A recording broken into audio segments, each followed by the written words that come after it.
Welcome to Upthinking Finance, a podcast that offers a unique and discerning view of economics and financial planning. Here is your host, Emerson Fersch. Welcome to another episode of Upthinking Finance.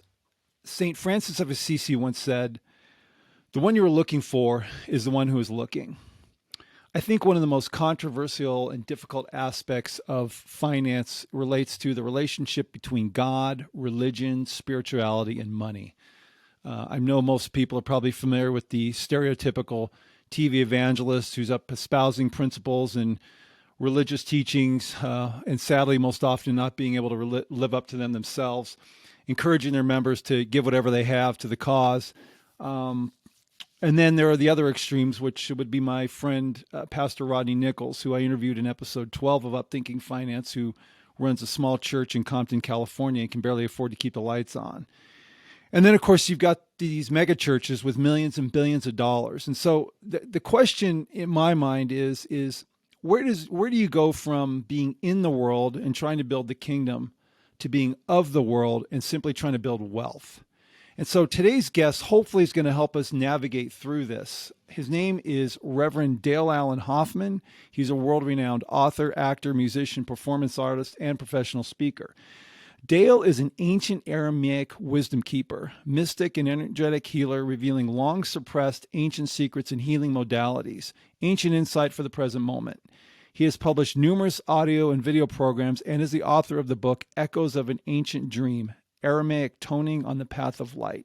For the past 20 years, Dale has lived in the Blue Ridge Mountains with his beautiful family in the spiritual epicenter of Asheville, North Carolina. So it's my pleasure today to welcome, coming to us from Asheville, North Carolina, Reverend Dale Allen Hoffman. Dale, welcome to Upthinking Finance. It's good to be here. Happy anniversary. Thank you. 35 years, right? That's awesome. Yep, that'll come up. I imagine I'll be bringing AA up at some point because they're and when we're talking about money and spirituality, they're probably one of the purest organizations, at least in my view, as it relates to that. So, where do we start? I guess there's the scripture that comes up in the parable of the unrighteous steward. Luke 16, verse 13. No servant can serve two masters, for either he will hate the one and love the other, or else he will hold on to the one and despise the other. You cannot serve God and mammon. Let's go with that. See where it takes us. Launch right in. There's a little bit that happens right before this where one of the disciples, and I don't think it was a particular one. I think it just says that the disciples asked him, "Why do you always speak in parables?" And before we even get into this, he has an interesting response. He says, "To you it is given to see the kingdom."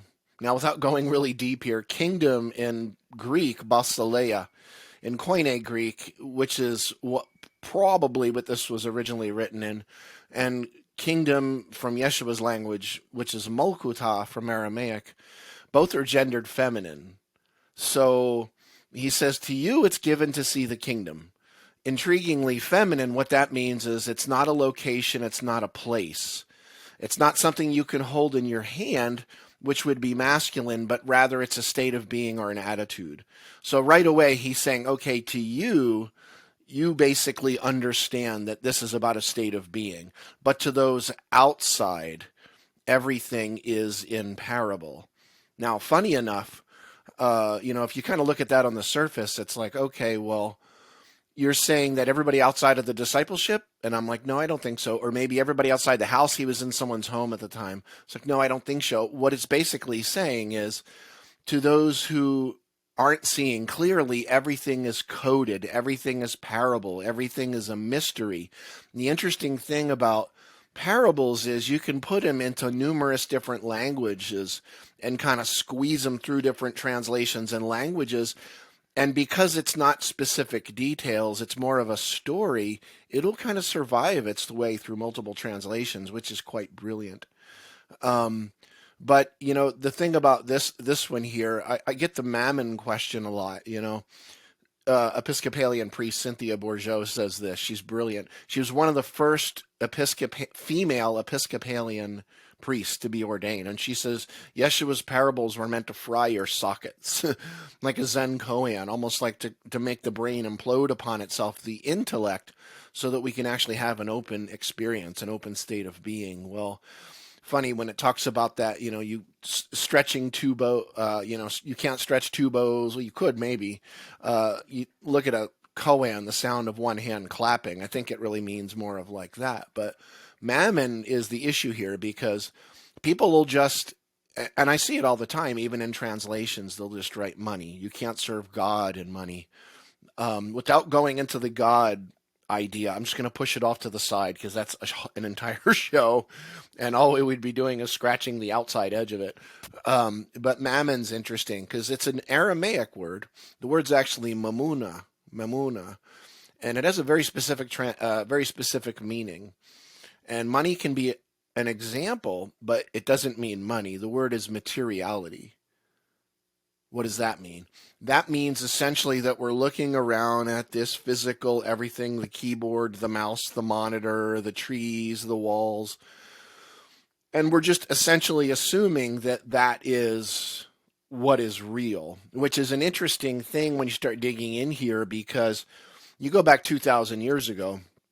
I mean, people were telling us way back, even before the Buddha or before the Upanishads and the Vedas, people were saying long before Jesus ever showed up that this world is, I don't know if you could call it an illusion, but I like what Sri Aurobindo says. He calls it in The Life Divine. He talks about the pseudo-soul or the ego, which is actually Yogananda's phrase, but he talks about the physical world being a supra-rational enigma.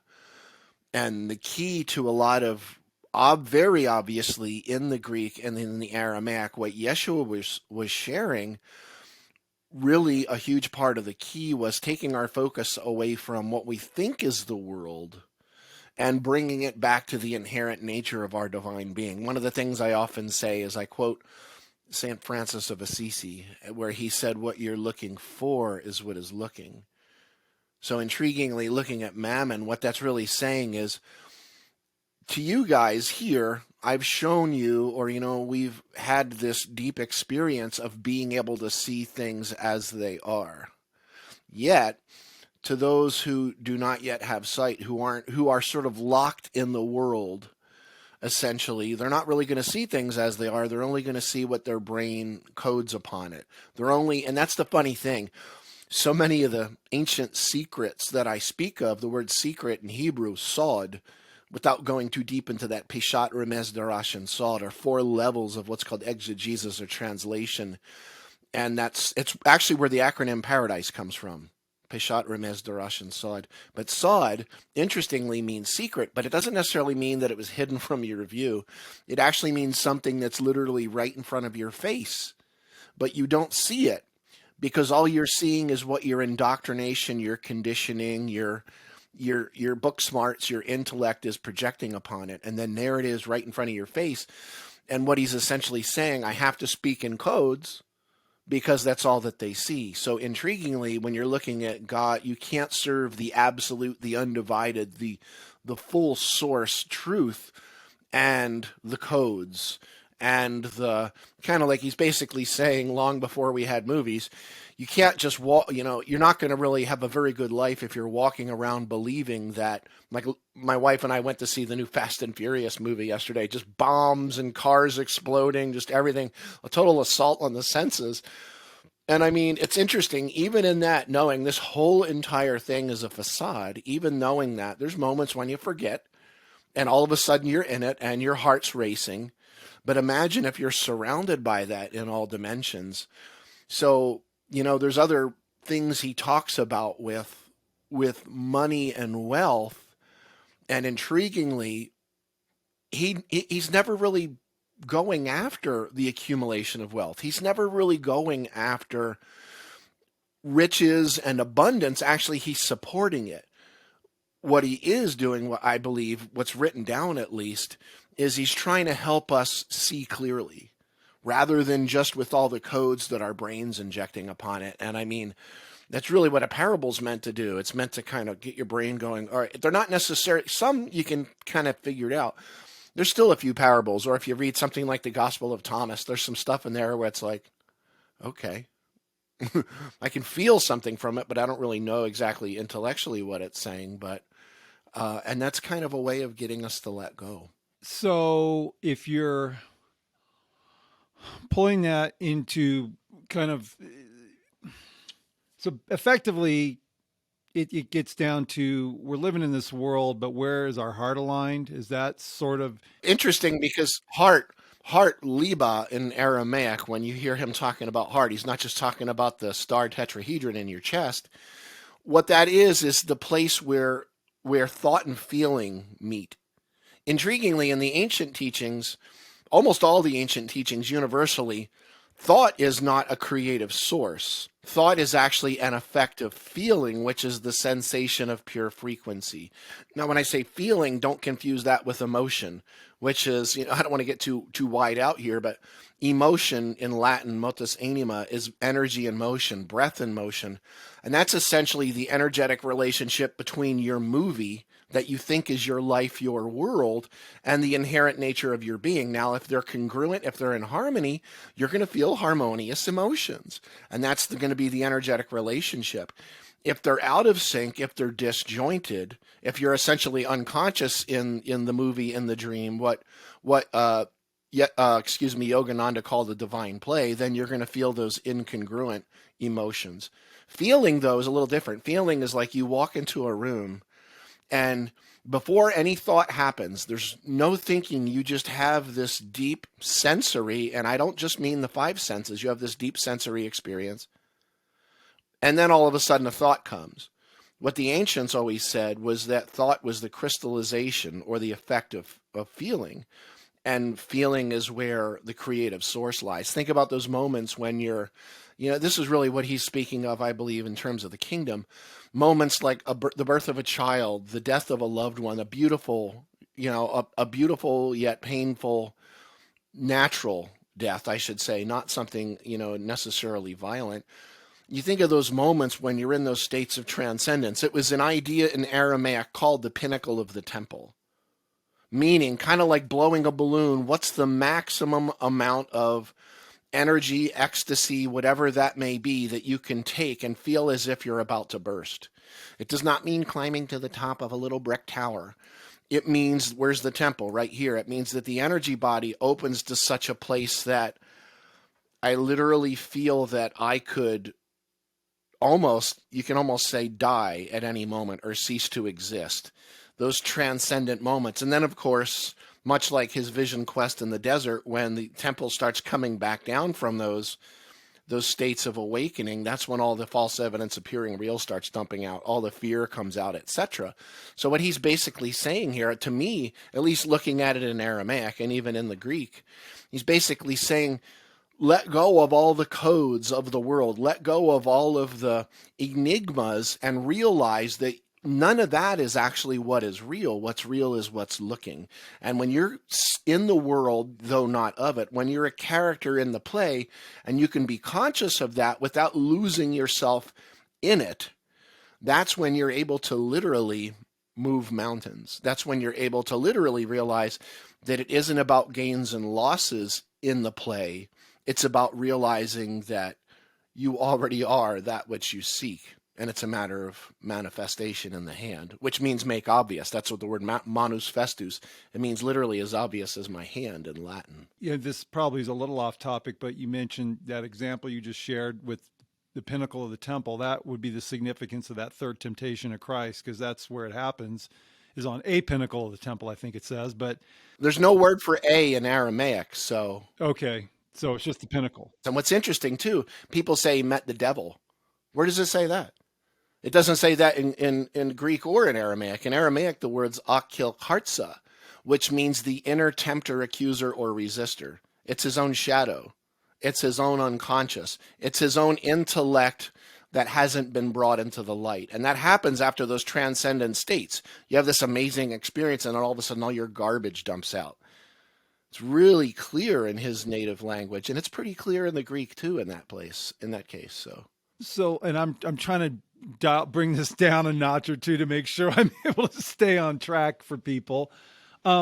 Okay, so it's not so much, money's bad and poverty's good. I mean, God's not expecting everybody to, follow the path of a guy who I have respect for, Saint Ignatius Loyola, who with the spiritual lessons and this idea, what is it called? Uh, uh, you go through this 30 days of sort of an inner transformation where you take a vow of poverty and this prayer that what is it? The sus, gosh, suspice. How do you pronounce that? You know what I'm talking about? I know what you're referring to. Yeah. Yeah, sashipe.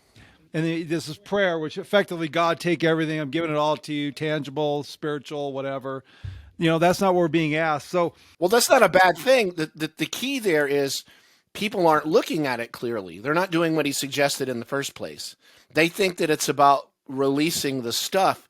What that really is, it's not about that at all. It's about and this brings me actually to another place in Matthew. This is what started my journey when I was 7 years old. I'm sitting in a classroom, and there might be a couple shows out of this, but I'm just sitting there in vacation Bible school. It was June or July, 1979. I'm 7 years old, and I'm sitting there with a Bible that's sitting right next to me that my mother had given me. And they're talking in vacation Bible school about lay up for yourself treasures in heaven where moth and rust do not destroy. Everybody in the room, all the kids, and the teacher, who was one of the kids' moms, they're all saying, basically referring to heaven as this place you go to after you die. So you're sort of, for lack of a better word, you're gathering brownie points so that when your body croaks, you'll get there and you'll be fine. And I put my hand up, but the little scurvy elephant, as Wayne Dyer would have said, disturbing element. And I'm like, I was being honest. I was like, I don't understand why everybody's talking about heaven as only after you die. I don't see that. Where does he say it? Well, here he talks about it, after, and I'm like, okay, I see that he says it, that heaven's there, but I don't see him saying it's only there. There's something that Marcus Borg spoke of in Meeting Jesus Again for the First Time. An amazing book. Marcus was a huge light for me. Rest in peace. But Marcus talked about this quagmire when he was younger of being told that God is in heaven or omnipresent, and somehow also, or excuse me, that God was omnipresent yet also in heaven. So he was like, you're kind of talking to me about heaven as a place after you die or like some kind of location. And yet on top of that, you're saying he's omnipresent. So you're going to have to kind of pick one in that sense. So I kind of came face first against this. And what happened, I talk about this in my book, Echoes of an Ancient Dream. I've got a couple videos about it on YouTube too, where I'm looking down at the page, and I kind of looked up at the teacher, and she's talking, and it was almost like wah, wah, wah, wah, from Peanuts. I didn't hear what she was saying. And I looked down at the page, and I didn't talk about this for a long time because I didn't want people thinking, oh, well, either he's nuts or he's special. I don't care what people think about me. I don't want them to not listen but I looked down at the Bible, which is sitting right here, and I saw levels or layers of what I realize now where language is. Almost like three-dimensionally into the page, lined out like the way an outline was, an indent, indent, indent. And I remember this glow. There's a glow it was, I want to say it's golden, and it was glowing, but it wasn't glowing, and it wasn't golden. And I remember putting my hand over top of the page, seeing if it had any kind of a heat to it. And there was none. And that's when I realized all of a sudden I'm surrounded by darkness. And I look up, no big major thing. The teacher and the students, I guess, were out in the hallway because I could hear the talking. And she walks back up to the doorway to me. She had already turned the lights out. And she's like, "Are you coming?" And I know my face was red because she's probably thinking, what did he do? And I remember walking out the door. I still remember the smell. And I remember walking down the hallway behind everybody, teacher included, down the red brick steps, turning to the right, going to the end of where the church is. And this was the church of my childhood in Clarksboro, New Jersey. And then walking back to where the baseball diamond was. There was like an old grill, swing set, and things like that. But something was different. The only way I can explain it is like, it was as if, I spent years or decades with some great stereophonic sound system, dialing it in, getting it sounding as amazing as it possibly could, even at the age of 7. But then all of a sudden, somebody walks up and pulls a blanket off of my speakers, and everything went. So there's this presence, and I'm seeing light dancing in the trees, but there was no lights. I can hear like a high sheen. I almost want to say angel voices, and I don't. Was it dramatic for me? Yes. This is one of those. I think this is my first conscious memory of one of those pinnacle of the temple experiences. And then I remember looking over at the teacher, and she's still looking at me like, what did this kid do? And that really was something that was so visceral, which literally in the Latin means gut level thing for me, that it literally reshaped the architecture of the rest of my life. And honestly, I feel like on some level made it harder, because once that door opens, the truth is it never really shuts again. And, when you mentioned AA in the beginning, I've got, not me personally, but I have friends, one in particular, it's one of my dearest that I've sat in with his meetings. My name is Dale, I'm just listening. And I tell people all the time, if you think you've got it tough, you want a little bit of a humility experience, go to an AA meeting and just sit and listen. Just listen. Okay, so here's a question then, because I think at least this is the heart of where, for me and maybe a lot of other people, there's a conflict. And again, I'll go to a parable, which you're familiar with. That's in Luke 12, verse 13 to 21, it's the rich fool. And the short of it is, this guy's got all this stuff, and the warning is against covetousness, which I'm sure has a meaning too. But he has all this stuff, and he doesn't have enough room, so he spends his time, building bigger, buildings to store all his wealth. And then, of course, God said to him, "Thou fool, this night thy soul shall be required of thee. Then whose shall these things be which thou hast provided?" And so I think, and I'm asking for you to comment on this, because to me there is an element of responsibility, stewardship. I don't know, whatever the word is, when you have wealth. It's there in the parable, stewardship. The word is mentioned, at least in the Aramaic, but yeah. That's my thing. And and you brought up AA, which to me is the other extreme. So on one hand, I'm a member of a church that reportedly has hundreds of billions of dollars. It's actually a secret, which brings up a whole nother host of problems, in my opinion, because nobody really knows.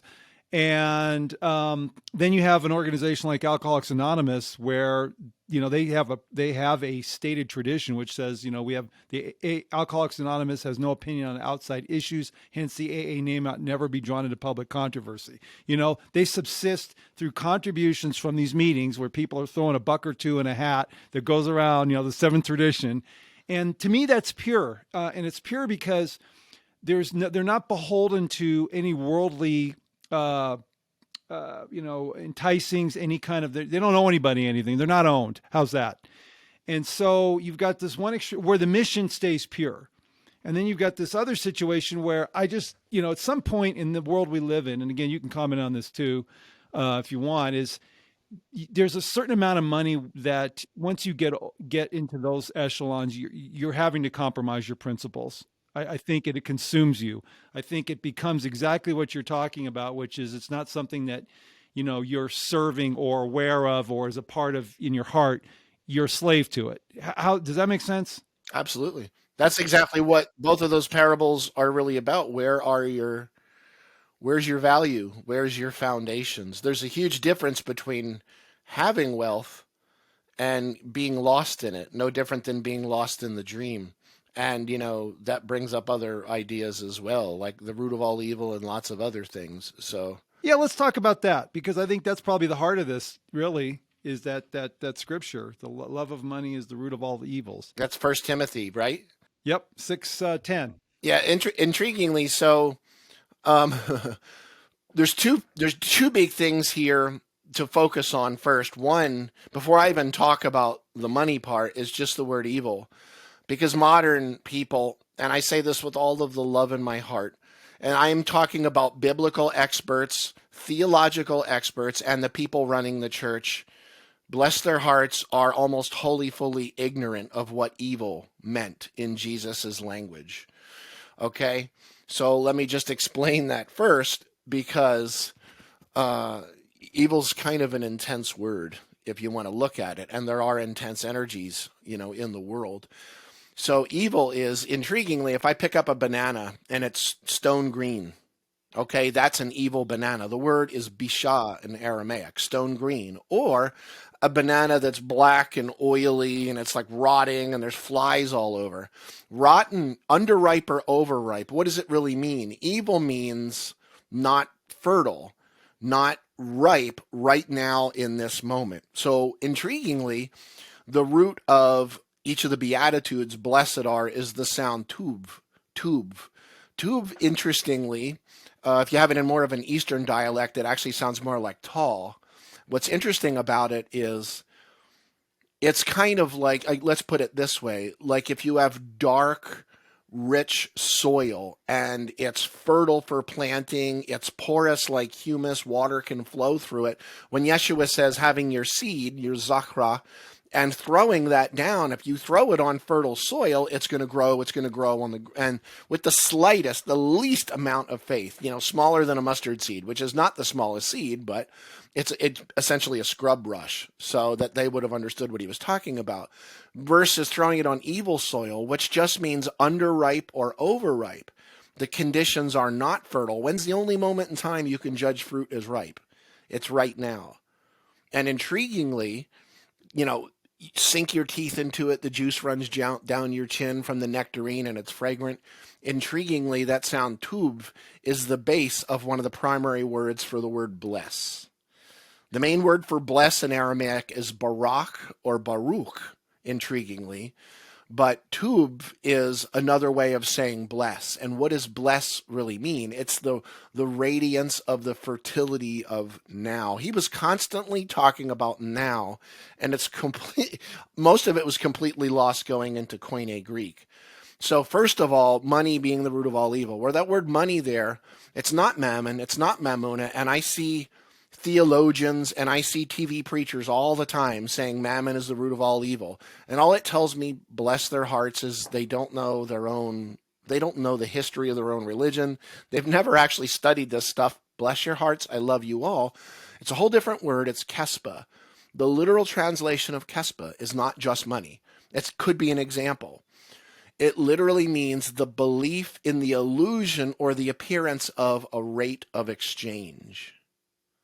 Meaning that I can give you something, whether it be a possession, money, even boost your ego, that now once you have that, you feel like you're more than you were before you got it. Or I could take something from you, whether it be property, money.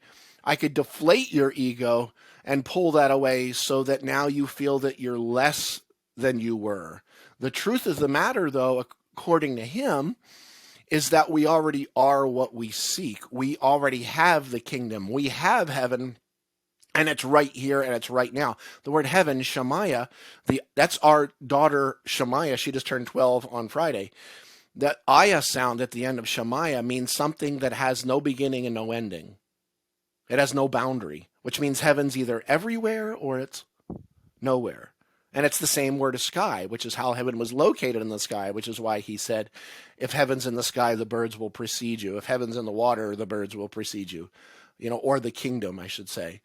But looking at this, what is the root of all evil? It's believing that in this thing, this world, this play that we're watching, this movie, it would probably be more like a play to them in ancient times, believing that that's what's real, that somehow getting more in it makes you more of a person, makes you more than you already are. But the truth of the matter is you are divine.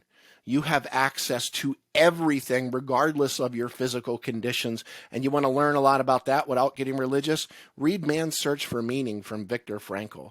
If somebody can be stripped naked, tortured, watch his family be tortured, be urinated on, chained to the floor in a concentration camp, and still say, I am still in control of my mind. They cannot control what I think. They cannot control what I feel. If he can do that and not whine and come out the other side of it, I'd say most of us are just little brats with our thumb in our mouth with a lot of conditions. So it seems that the warning here, or one of the warnings, is getting distracted from the now, which now I'm thinking what's emphasized in most religions is we're all looking ahead. Everybody's worried about their future. Where am I headed? How am I going to get there? Am I checking all the boxes? It's actually a complete distraction.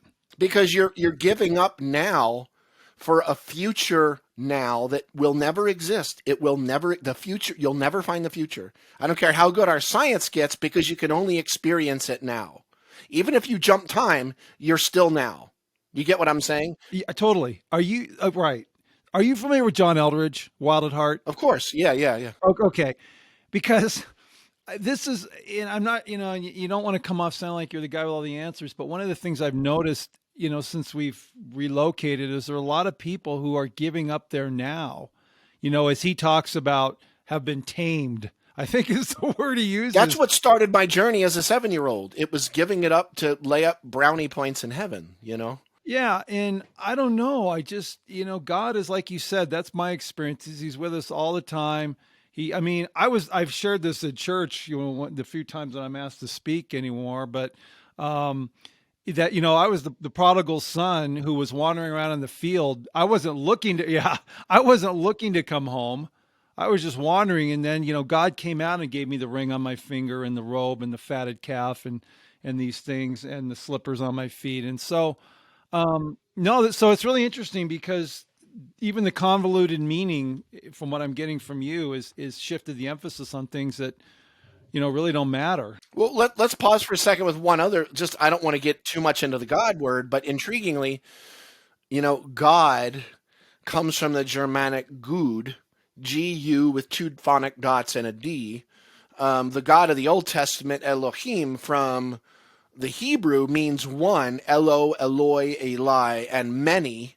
So, I say the one and the many, which is not the God Yeshua was referring to. Yeshua, the word that came out of his mouth in Aramaic, was Allah. And intriguingly, Allah means absolute. This is going to be hard for people that are in the Christian religion, because they, bless their hearts, they ate the menu that was served, and a lot haven't gotten to the meal. But in order to get to the meal, you have to understand this one thing from ancient Aramaic. Allah, that Yeshua used as God, means absolute, here's the kicker, only being. Meaning everything. And this is not pantheism. This is not all kinds of modern, theological understandings. Everything is God. And the more we're able to, in the present moment, experience more of the wholeness and the fullness, and here's a dualistic word, non-fragmented nature of truth, the more we're able to have these awakening experiences, these pinnacle of the temple experiences, and continually evolve and grow. And if we are physical, if we are, experience this meat suit, journey that we're going through, there is always more. There's always more evolution. There's always more to learn, because the only thing that can come into the presence of the absolute, I no longer use the word one, because in mathematics it implies 0 and 2. Nothing can come into the presence of the absolute but the absolute. And there's nothing we can think about the absolute in the Tao Te Ching. The Tao that can be named, regardless of what you want to call it, is not the eternal Tao. It's a finger pointing at the moon, intriguingly. And what we've done is, even in the beginning was the word, the beginning of Yohanan, Bereshit Etuihua Milta. The Gospel of John was originally titled the Gospel of the Beloved Disciple. And it wasn't originally about a man, it was about a woman. And it was saint, I put saint in quotes, from the Catholic Church, Saint Irenaeus, that had that regendered and named it John and signified John as the supposed beloved disciple, literally based on his own misogyny. How do I know that? Because he wrote it down and he recorded it, and we have all of that. That being said, in the beginning, where it says, in the beginning was the word word is milta. Ta genders that word feminine. In Greek, it's logos. Now, intriguingly, milta can't be written on a page. Then it becomes mela. which is an actual physical word that can be written on a page. If you were to actually write a physical word on the page and tell people that it's the actual word of God, you committed blasphemy. In Greek, Koine Greek, logos, also feminine, it's an actual state of experience that cannot be boiled down into a thought, into an idea whatsoever, because then it just becomes a finger pointing at the moon. Then it becomes lexis or lego, which is a word that can be written down. Lego literally means piece. Literally, it's where the word Legos comes from. So what I'm saying is we boiled this stuff down. We created these theologies that we're now having relationships, not with something divine in a lot of cases. We're just having these emotional experiences with intellectual concepts written down on a page. And I'm not saying they're bad because they're written down. What I am saying is the divine doesn't fit into that on a page, because what happened is we started buying it and selling it to each other. And then we start saying, I have the truth, you don't have the truth, and you don't have the truth, and you don't. What is it? I just a few months ago, I saw that it was like 17,000 defined versions of Christianity right now. When I put my DVD, The Word, out back in 2012, at that time there was little over 3,750 versions of the Bible available, either printed or on the market. And I'm not saying the English version, the Spanish version, I'm saying different versions. So my question here is what I asked my teacher as a kid. Actually, I asked my grandmother, then I asked my teacher, and then I asked my minister, and none of them could answer. I said, why is this called the Word of God? If these 5 Bibles, I actually sat on my grandmother's floor when I was 7 years old after that whole heaven experience, and compared Bibles. I was comparing that moth and rust to not destroy. I'm like, why are these all different? Well, they're saying things that are different enough that even me, a little kid, I don't think I had the word inerrant, but in my head, I'm like, I'm being told this is the Word of God, but they're different. I don't understand. And nobody could answer the questions for me. So, again, why? Because of what this conversation started with, because we were all looking in that, we were looking in the sea of what seems to be obvious, the sea of the manifestation, rather than coming back to the projection point. How many lights am I holding? I use this all the time in a lot of talks. People will say 1. And then if I go like this, I'm like, oh, well, it's kind of interesting. We think there's 7 billion people on Earth. But it's a funny thing. I can point at any dot and say that's the miraculous dot. But how many lights are there really? There's only 1. Interestingly, the word angel is the same as the word angelos, in Koine Greek. And literally, we are the light of eternity projected and or refracted into this what we call manifest or obvious universe. But unfortunately, what we do is we tend to kind of fall asleep and think we're the projection point, when we aren't the point of what it manifests as. We're where it's coming from.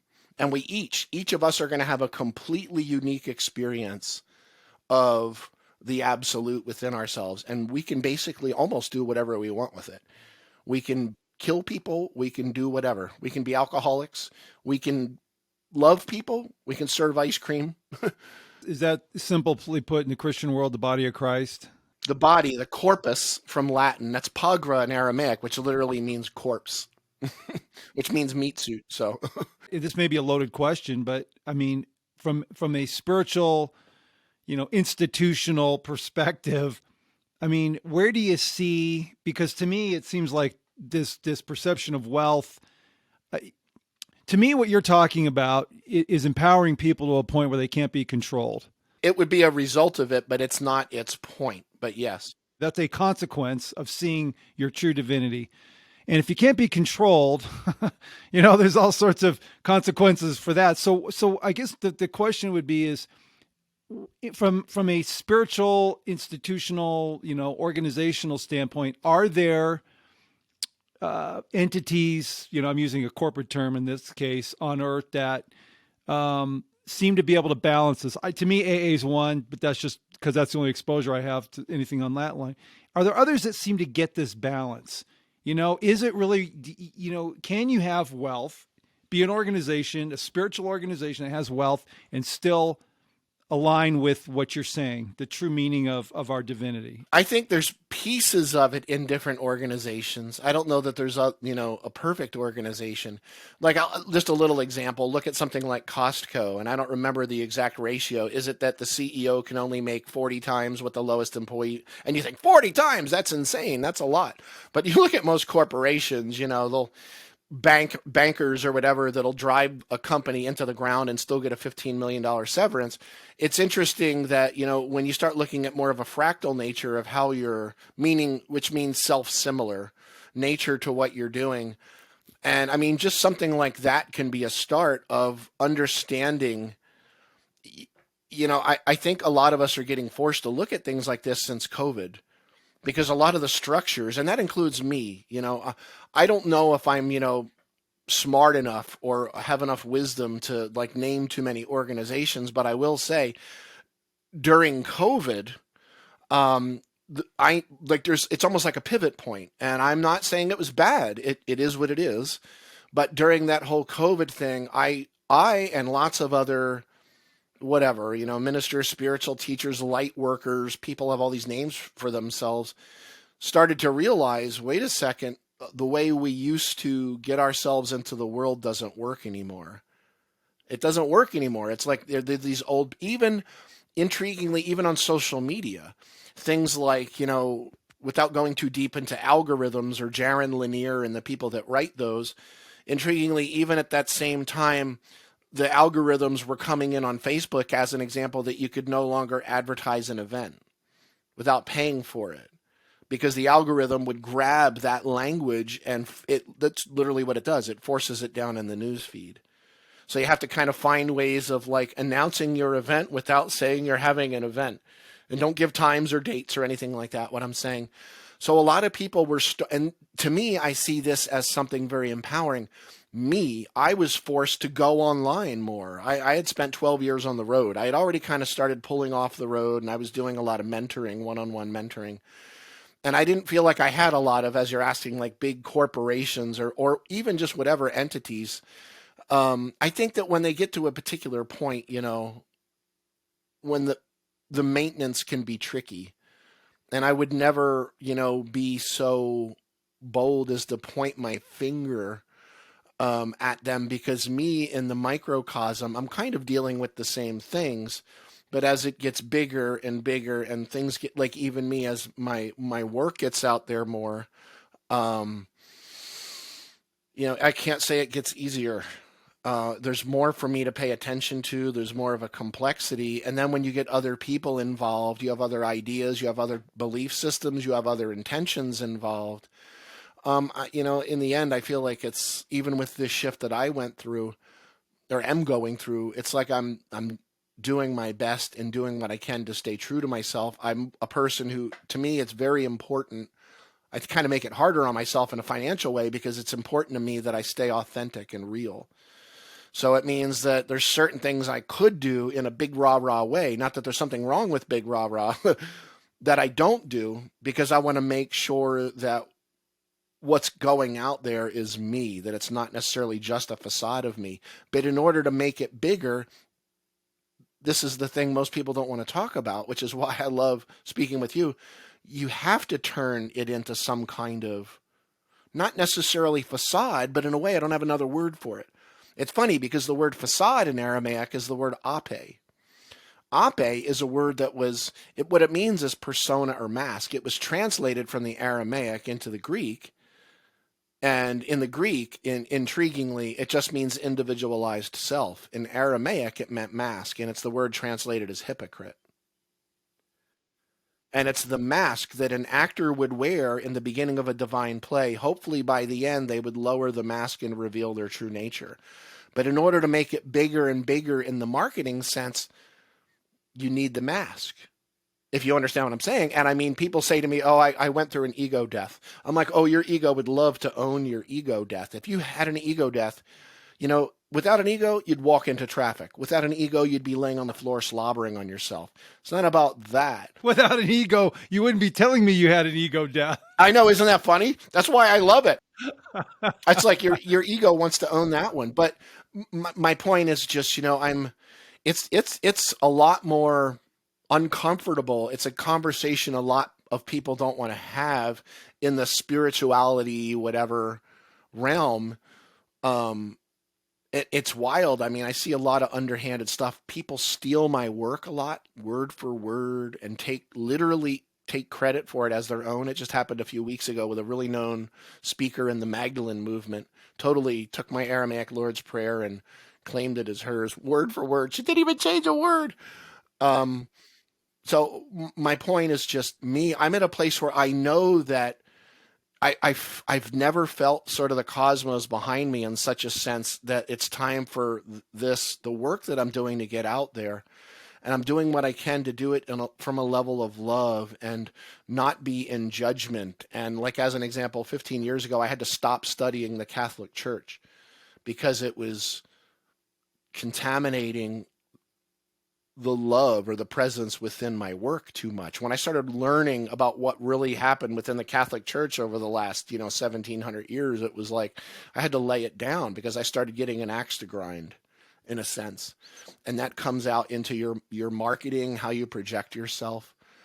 It's funny, I'm at a place now where I feel it's time for like some kind of investment in this and finding people who don't necessarily understand everything I understand or even believe it all, but believe it enough to go behind it and help it go out into the world.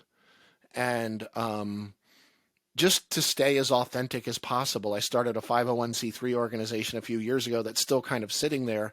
And I mean, I've designed Aramaic Lord's Prayer lithographs, posters, canvases, bumper stickers, Rachma is the primary word for love. I designed t-shirts that say got Rachma in like the milk font, People will be like, what's Rachma? It starts a conversation starter. But, ways of actually putting support materials out through a not-for-profit organization where it's also educating at the same time. And I think, honestly, for years, this is a subject that you and I sort of talked about the other day. It wasn't a fear, but it was almost like this embedded, it's not good to market spirituality, or if you're talking about God, you shouldn't take money for it. That stuff contaminated me for a long time. And to be honest, there's probably still a little of it there. And people, of course, are constantly, you should be doing this for free. And I'm like, there's a problem with that. My family doesn't like living in the street. The other problem with it is, they like eating sometimes 3 times a day. I've got kids. Sometimes they want to eat 6 times a day. And they think I'm being a, smart ass or something. I'm like, no, this is actually it's the way it is. So.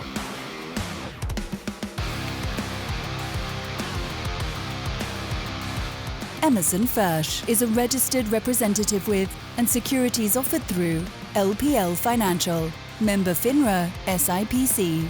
Advisor services offered through LPL Financial, a registered investment advisor and separate entity from Capital Investment Advisors. The opinions voiced in this podcast are for general information only and are not intended to provide specific advice or recommendations for any individual.